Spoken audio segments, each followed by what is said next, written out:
Hello everyone, welcome to my new video. So today we are going to solve another question related to XOR operator.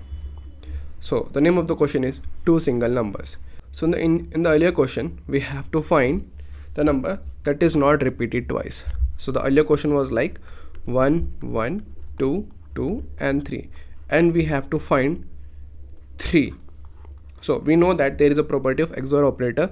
Whenever we do XOR of same numbers, it will give us 0. So in this one we get 0 0 0, right? So after that we'll get this answer. What's the change here? So as you can see, now there are two single numbers 3 and 5 that are not repeated twice, and we have to find both the numbers. Now you are thinking, how can we find out two different numbers? Okay, let's start. So in the earlier one we did XOR of all the numbers. We are going to do the same thing, but now you are thinking like, if we do the XOR of all the numbers, then we are going to get the XOR of also these two numbers. Yeah, that's true. So if we do XOR of all the numbers, now we know this one is 1 going to be 0, this 2 is 2 going to be 0. Now we just have to do XOR of 3 and 5, that's going to be 6. You can see 5 is 101 and 3 is 11. If we do XOR of these numbers, we are going to get 110. Now this is 6. How we can find a pair of numbers that gives us 6 after doing XOR? Right. So as you can see, this is 101 and this is 011. If we do 11, it's going to be 0. If it's 01, it's going to be 1, and similarly for this one 10. Now as you can see here, two numbers are different because we are getting this one, right? This is the property of XOR. This is the rule of XOR, right? Whenever the bits are same, we'll get 0, and whenever the bits are different, we'll get 1. So here the bits are different. So I can say that if we have a number, suppose this one, I'm just taking this first bit. This bit is going to be present in our first number. That's true because we have 3 and it's going to be in 3. So if I do AND of this number with all the numbers that are present in our array, will I get my first number? Let's check it out. Now here what I'm checking, so this is in decimal, this is 2. I'm going to check like if 2 and the number, if they don't give us 0,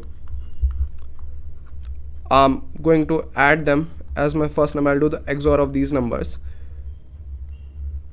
Now you're thinking why I'll do the XOR. Let me tell you.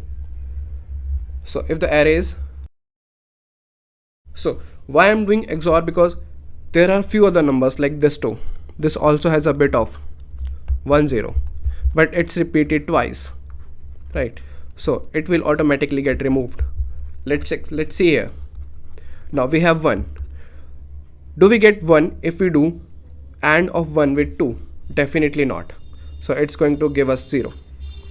Let's check out with 2. Do we get a number that is not equal to 0 if we do XOR of 2 with 2? That's true, we'll get. Okay, so here num1 is 0. If we do XOR of this with 2, we are going to get 2 in our num1. Okay, that's great. Now let's move to the next one. 1 will satisfy this condition? Definitely not. 3 will satisfy this condition? Yes, 3 will, because 2 is 10 and 3 is 11. So this one and this one, yeah, will not get 0. So this will satisfy the condition. So now num1 is 2. If we do 2 XOR 3, we are going to get 1. So as you can see, 10 and 11. So this is 1 and this is 0. Now this 2 will satisfy this condition. Yeah, 2 and 2 is not going to be 0. It will give us 2. So yeah, now our num1 is 1. Now num1 is equal to 1 XOR 2. 1 XOR 2, it will give us 3, because it's going to be like this. 1 1, it's going to give us 3. Now this 5 will satisfy this condition? Definitely not. So from here you can see we already got our first number, that is 3. So the numbers that will not satisfy this condition we will put into num2. If we do 1, this will not satisfy this condition, so we are going to put into else condition or in num2 variable. So as you can see, 1 is here. Now if we check out for 2, that 2 will satisfy this condition, so we are not going to put that 2 in this condition. Okay, similarly with 1 and 1 is 0, so now we have 0. For 3, this will satisfy this condition, so we are not going to put into else condition. Similarly for 2. Now if we check for 5, yes, we have to do 0 XOR 5. This is going to be 5. So now our answer is 5 and 3. Let's look at the code.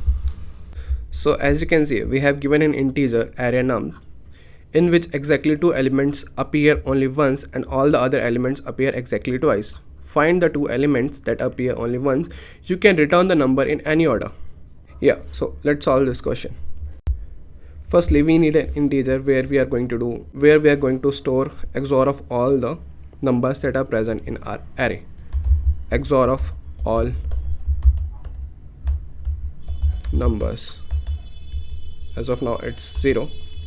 Now if I do, now I'm going to do XOR of all the number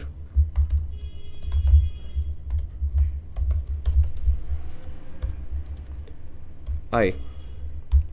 Now I have to check the rightmost bit, so int rightmost bit equal to 1, while rightmost bit and XOR of all number is equal to 0. I just need to increase that rightmost bit by 1 bit. So we have to return vector, so I'll make vector of size 2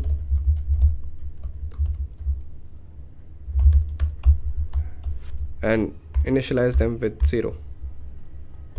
Now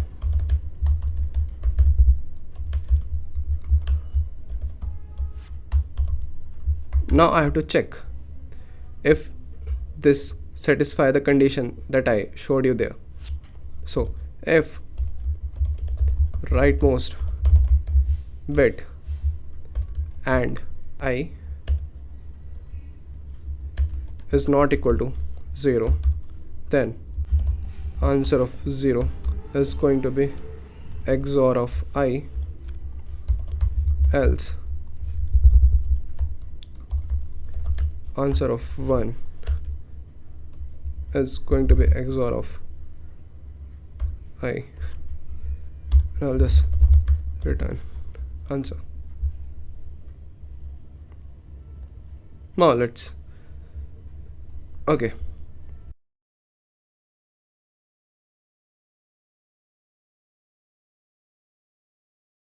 see, after adding brackets, yeah, it's working perfectly fine. So let's submit our code.